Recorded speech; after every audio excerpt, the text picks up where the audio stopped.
Have you ever tried to get a plant out of one of these and completely mangled it?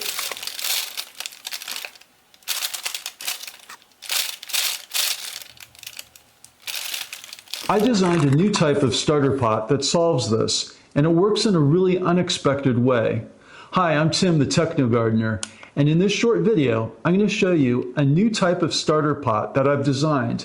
The design is incredibly simple, but I've never seen anything like it before. Stick around to the end and I'll demonstrate how it works and show you how you can try this method out yourself. I felt compelled to design a better starter pot because of ongoing frustrations with the cheap ones that you get from nurseries.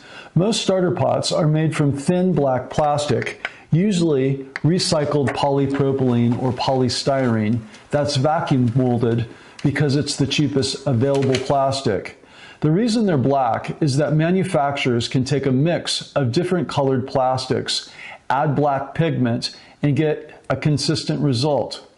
Trying to make white plastic from recycled material would be nearly impossible. Just one colored fragment would ruin the batch. So you might ask, is black actually the best color? It is for nurseries, but for you as a gardener, not really. In greenhouses during late winter, black pots absorb sunlight and warm up, which can help with germination. But by the time you buy plants in late spring, that same property becomes a liability. Black pots heat up quickly in the sun, and that can stress or even wilt your plants, especially if you don't get them planted right away. Size is another issue. Nursery pots are typically small and shallow, and that's not by accident. The biggest cost for a grower is the soil inside the pot. So to reduce costs, they minimize volume. But that creates a trade-off. Smaller pots restrict root growth, and by the time you buy the plant, it's often root-bound, stressed, and more fragile than it should be. You've probably even seen your plants wilting on the drive home from the nursery. Another big issue I've run into is getting plants out of these pots without damaging them. You either squeeze the pot or pull on the stem, and you end up stressing the plant and mangling the root system. This year I decided to start my plants from seeds and design my own ideal starter pot. I'm 3D printing these using white PETG. I chose PETG because it's UV stable, and unlike black plastic, it won't absorb as much heat when I take the plants outside to harden. You'll notice a few things about the design. These pots are deeper and wider, giving the plants plenty of room to grow. They're also stackable for easy reuse, and they have a small post on the bottom so they don't lock together when stacked. They separate easily even when in a tall stack.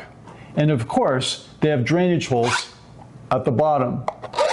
But the most interesting feature is something I've never seen in a plant pot before. I got the idea from injection molding. In injection molding, molten plastic is injected into a mold. Once it cools, the mold opens and ejector pins push the finished part out. Let me show you a mold I made for my hobby injection molding machine. When I press this plate, you'll see the pins pop out. That's what ejects the part. I took that same concept and applied it to a plant pot. Inside each pot, there's a plate with small drainage holes that sits at the bottom. Then I designed a simple ejector tool with 2 pins and an alignment wall. When you press the pot into the ejector, the pins push on the plate, not the soil, and the entire soil plug lifts out cleanly. No pulling, no squeezing, no root damage. Before I demonstrate it with a real plant, I should mention that I'm Tim, an electrical engineer who applies engineering principles to gardening. If you enjoy seeing science and engineering solve everyday gardening problems, consider subscribing. Okay, let's try it.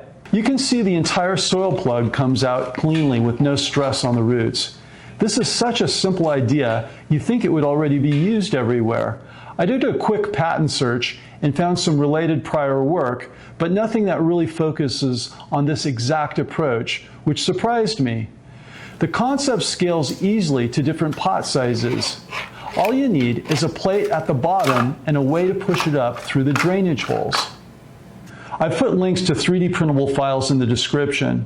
If you don't have a 3D printer, contact me about getting one of these ejector pot systems. Have you ever struggled to get a plant out of its container without damaging it? Do you have ideas on improving this design? Let me know in the comments down below. On this channel, we don't just follow gardening methods, we engineer new ones. If you've made it this far, I guarantee that you'll enjoy my other videos, so you might as well subscribe. And check out vegetronics.com for more cool gardening tools and automation ideas.